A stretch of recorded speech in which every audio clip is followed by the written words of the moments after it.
Hai semua, jom kita sambung. Bab 8, Sistem Respirasi dalam Manusia dan Haiwan. Bahagian 3, Sistem Respirasi Ikan.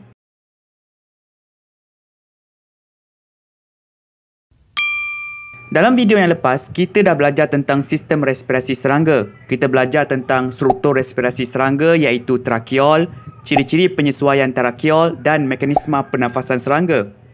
Kali ini lebih kurang sama je apa yang kita nak belajar. Cumanya kita fokus pada ikan. Semua orang mesti tahu ikan tu apa kan? Ada macam-macam jenis spesies ikan. Ada ikan kembung, ikan sardin, ikan bawal dan ikan laga. Ikan paus dan ikan lumba-lumba tu bukan ikan, okey? Ikan paus dengan ikan lumba-lumba tu mamalia. Dari segi sistem respirasi, mamalia bernafas guna peparu. Ikan pula bernafas guna insang. Mula-mula kita nak kena tahu tentang sistem respirasi ikan. Sistem respirasi ikan melibatkan struktur-struktur seperti mulut, operculum dan insang. Tiga ni paling penting lah. Ni mulut ikan dan ni pula apa yang kita panggil sebagai operculum. Operculum ni macam tingkap pada bahagian sisi kepala ikan yang dapat melindungi insang. Operculum boleh dibuka dan ditutup. Penutupan dan pembukaan operculum penting untuk mengubah tekanan dalam rongga mulut ikan dan membolehkan air mengalir melalui lamela dan keluar melalui operculum.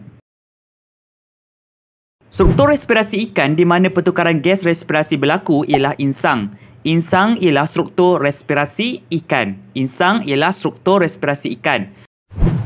Walau bagaimanapun, insang tu sendiri ada banyak komponen seperti lengkung insang, filamen dan lamela. Secara tepatnya, pertukaran gas sebenarnya berlaku dekat lamela. Lamela pula merupakan unjuran halus pada filamen. Jadi tak salah juga kalau kita kata struktur respirasi bagi ikan sama ada insang, filamen ataupun lamela. Dalam buku teks, dia tulis struktur respirasi ikan ialah insang. Jadi nak selamat, kamu ikut buku teks lah. Okey? Tengok insang ni. Insang terdiri daripada barisan filamen yang disokong oleh lengkung insang. Ni lengkung insang. Okey, ni lengkung insang. Pada lengkung insang, banyak lapisan-lapisan filamen. Pada lengkung insang, ada banyak lapisan-lapisan filamen. Pada filamen, terdapat unjuran nipis dan pipih yang disebut sebagai lamela. Pada filamen, terdapat unjuran nipis dan pipih yang disebut sebagai lamela. Pada lamela inilah pertukaran gas respirasi berlaku, di mana ikan akan dapat memperoleh oksigen dan menyingkirkan karbon dioksida. Pada lamela inilah pertukaran gas respirasi berlaku di mana ikan akan dapat memperoleh oksigen dan menyingkirkan karbon dioksida.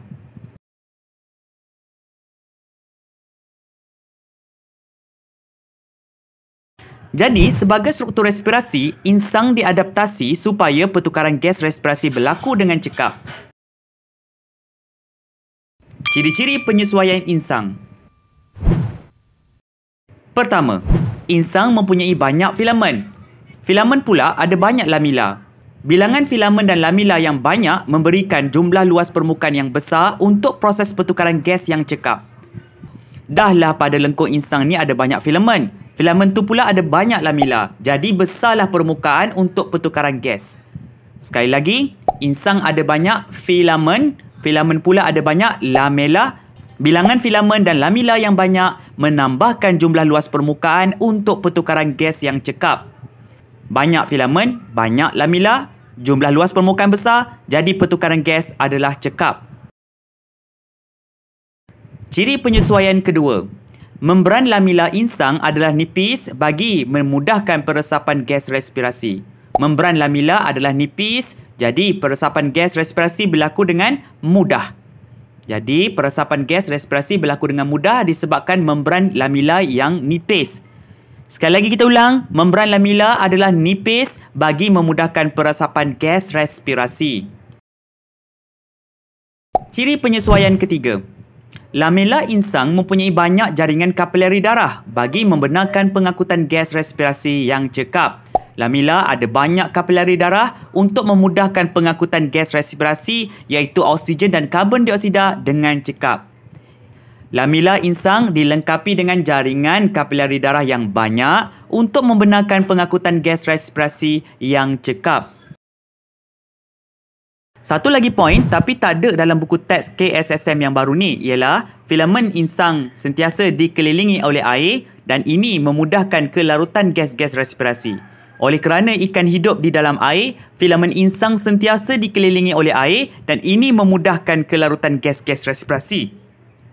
Kehadiran air memudahkan gas respirasi melarut dan membantu dalam proses peresapan.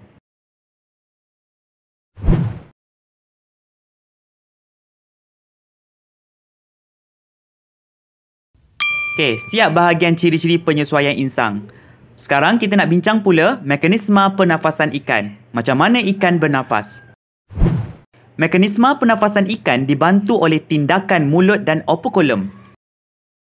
Semasa menarik nafas, ikan akan membuka mulut. Bahagian dasar rongga mulut diturunkan, ruang operculum dibesarkan dan bukaan operculum ditutup. Ini akan mengurangkan tekanan di dalam rongga mulut menyebabkan air dari luar yang mengandungi oksigen terlarut memasuki mulut. Semasa menarik nafas, mulut dibuka, bahagian dasar rongga mulut diturunkan, ruang operculum dibesarkan dan bukaan operculum ditutup.